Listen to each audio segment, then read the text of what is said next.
Disney is one of those brands you can't play with the mouse. The UFC is a unique, whether they're sitting across the table from the mouse, from Disney, or other transaction partners, somehow the UFC is able to maintain its own creative control. UFC fighters, UFC executives, they say and do whatever they want. There's an exception. There may be a brand identity that the UFC has chosen to associate itself with that actually is bigger than them and is taking control of their narrative. Who am I talking about? In the first line, he brags about how important his Reebok deal is. In the very next line, he fumbles the bag. In our last episode, we talked about what a brand is and the importance of brand integration to maximize the value of a transaction, whether it's a license, a joint venture, brand deal, or full on acquisition.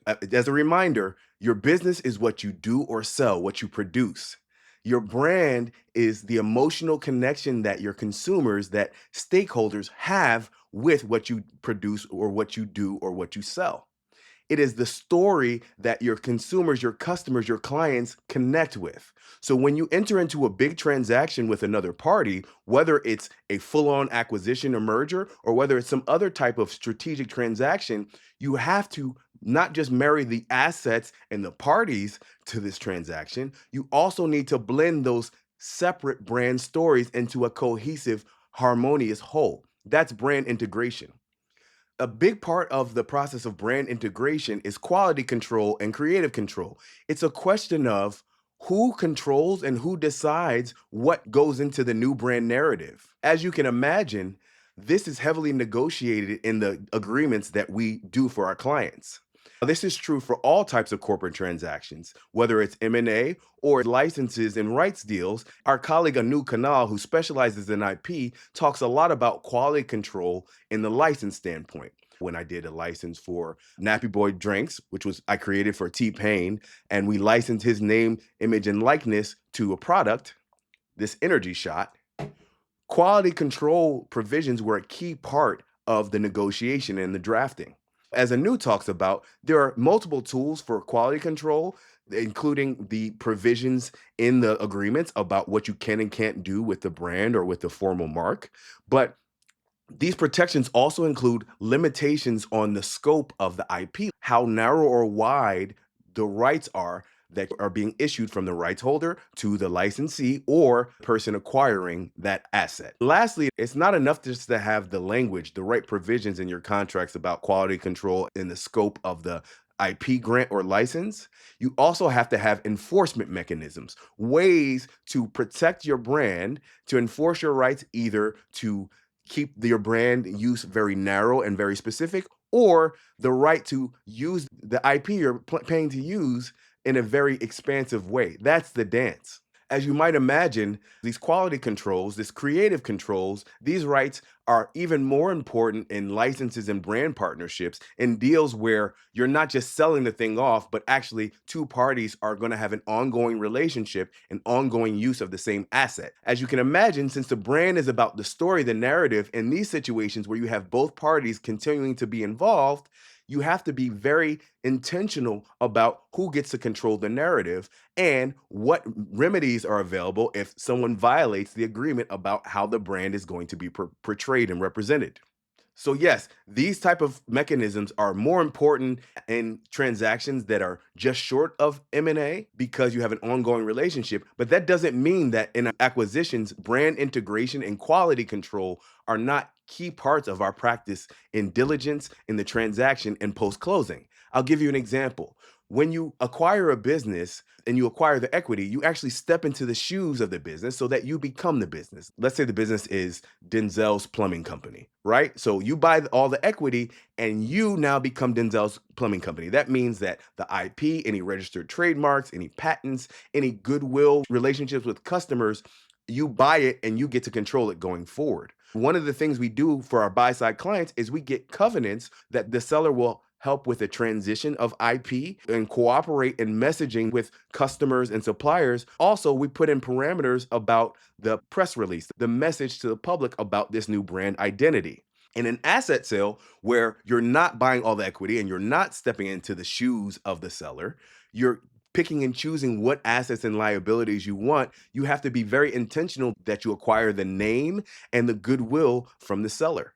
We put in a specific covenant in our asset purchase agreements that the seller, after closing, not only will cooperate as in our other deals, but also will cease using the name. This is important so that you can control the brand story going forward. So even in M&A, quality control, control of the brand integration is important and heavily negotiated, but it's relevant, especially in licenses and brand partnerships. One of the best case studies of this is the Disney Sora deal, which blends a combination of media rights and IP and technology. Disney has entered into an investment about $1 billion and a license deal with OpenAI Sora, through which OpenAI Sora can now use Disney characters across its properties. That includes Marvel, classic Disney, Pixar, and these characters can now be used on the Sora platform to generate images and video. If you're like me, the first reaction I had was, whoa, so you mean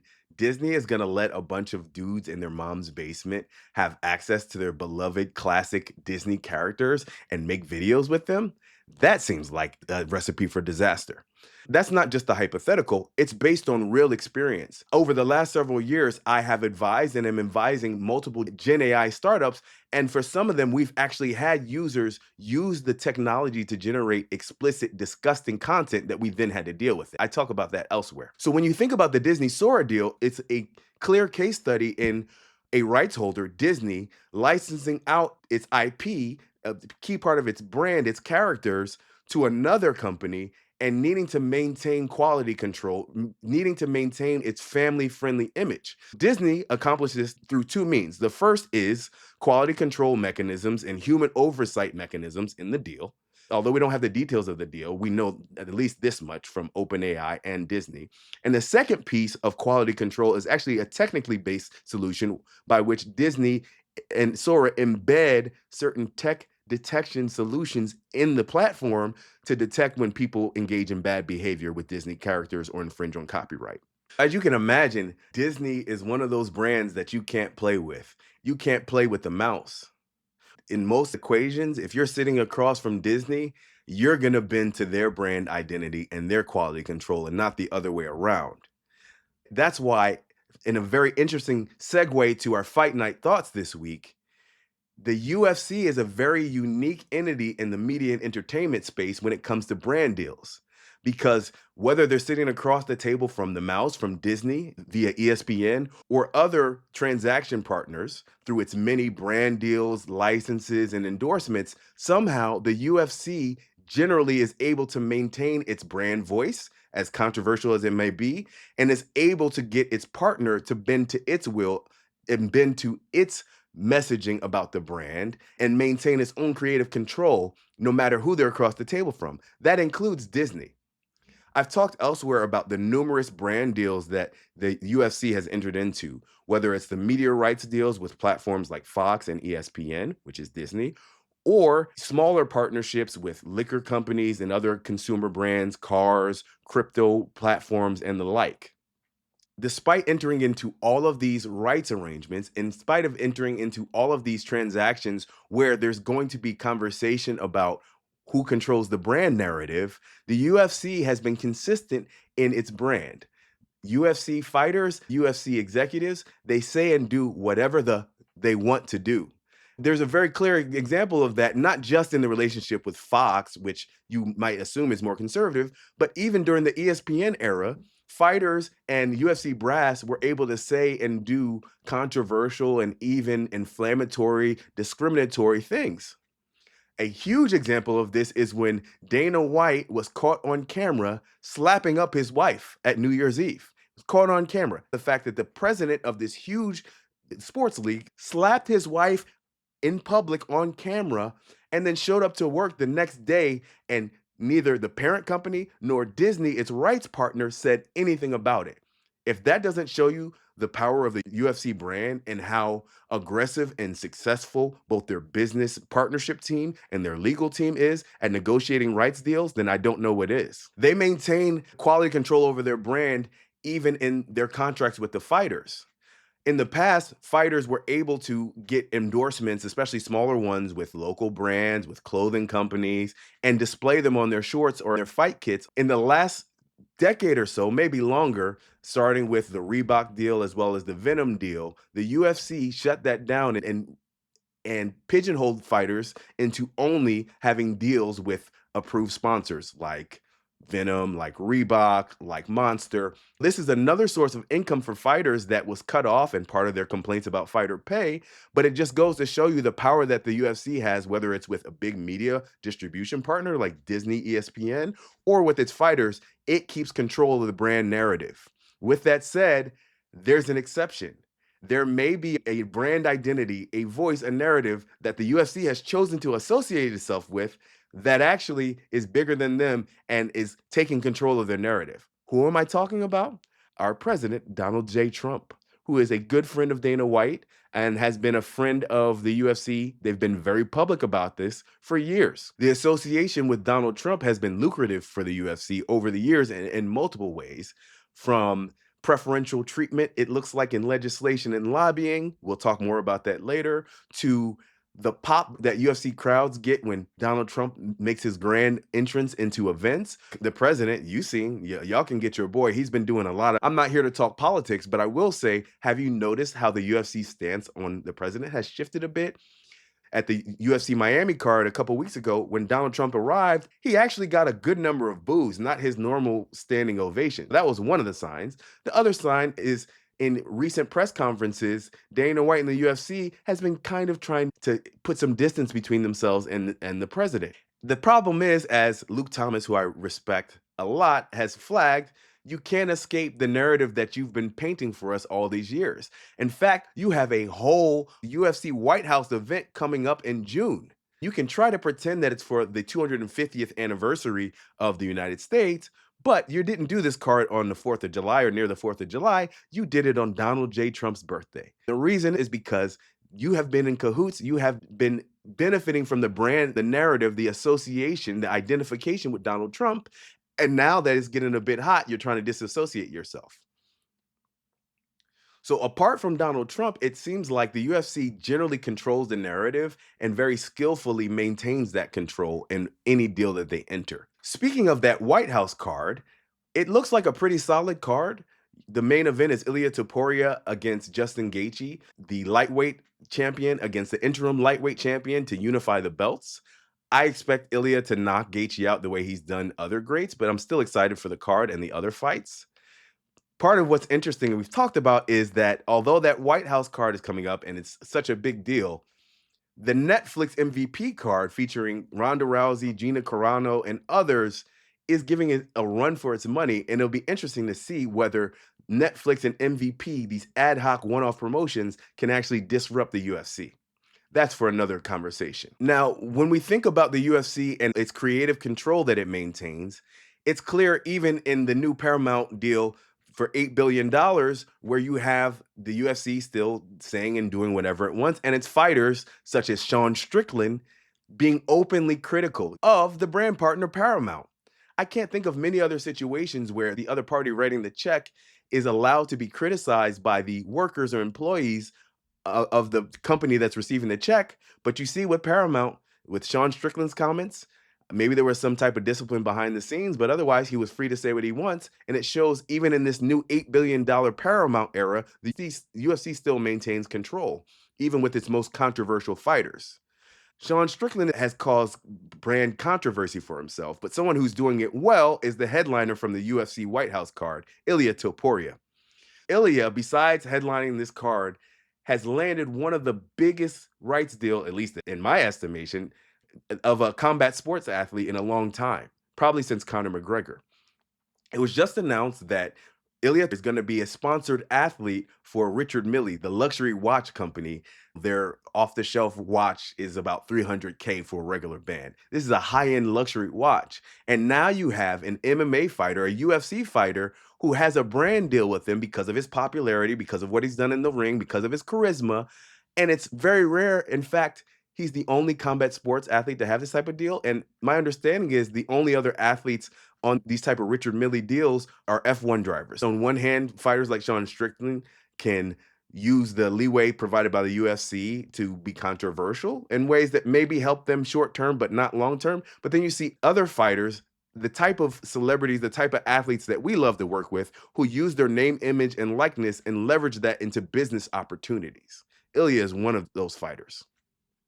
We've talked about the White House card, we've talked about the Netflix MVP card, but let's not forget we have fights this weekend. Aljamain Sterling versus Salas in the main event, and a card that I think will be solid. My prediction is Aljo by submission in the third or fourth round. I think he takes the back as he always does and finishes. But I am interested in this fight because Aljo has had some setbacks. He's been kind of a controversial fighter. I think he's been underappreciated, and I'm looking forward to seeing him really shine on this weekend's card. We talked about Ilya Toporia's watch deal, and that's a perfect segue to something that we've been talking about on an ongoing basis. Endorsement or sponsorship deals or partnerships between big consumer brands and celebrities and athletes and musicians is a time honored tradition. It's something that we've talked about in our Funds Flow segment repeatedly, from Katy Perry's Harley's song and Harley endorsement to my client T Pain Buy You a Drink song, inspiring the Baby creation of this girl. energy shot, Good Game by All right. T-Pain, which again, I had the privilege of being involved in the transaction. Whether you're a creator or rights holder, business or aspiring business person going out and acquiring assets, acquiring IP, either through acquisitions or through licenses, whether you're either side of the equation, you need to think not just about integration of the brand, you have to think about ongoing quality control and the dance between quality control versus creative control and individual expression. You should work with a team like Cadet Legal, along with our colleagues Anu Kanal of Kanal Law and Amber Smith of the Law Office of Attorney Amber C. Smith, so that we can help you navigate this dance between creative control and quality control. We have a lot of ideas and a lot of experience in protecting you through diligence, protecting you contractually in the transaction documents, and advising you on post closing operations. There also was, in an earlier example, Run DMC's shout out of Adidas and their song My Adidas that then led to an Adidas brand deal, a rapper and shoe brand collaboration. Today, I want to talk about another one, and that one is Rick Ross and Reebok. Rick Ross entered into a lucrative brand deal with Reebok, and he landed this deal because, especially back in 2014, he was popping. He had a lot of hot songs. He was very entertaining and controversial and edgy, but in a way that worked, in a way that appealed to the masses. So it made sense for Reebok to enter into a brand deal with him. Well, in the song You Ain't Even Know, where it's actually Rocco's song featuring Rick Ross and Future, the artists kind of arrogantly, cockily talk about ways that they make money and live a lavish life and how they do it below the radar in ways that you ain't even know. It's so far beyond your comprehension.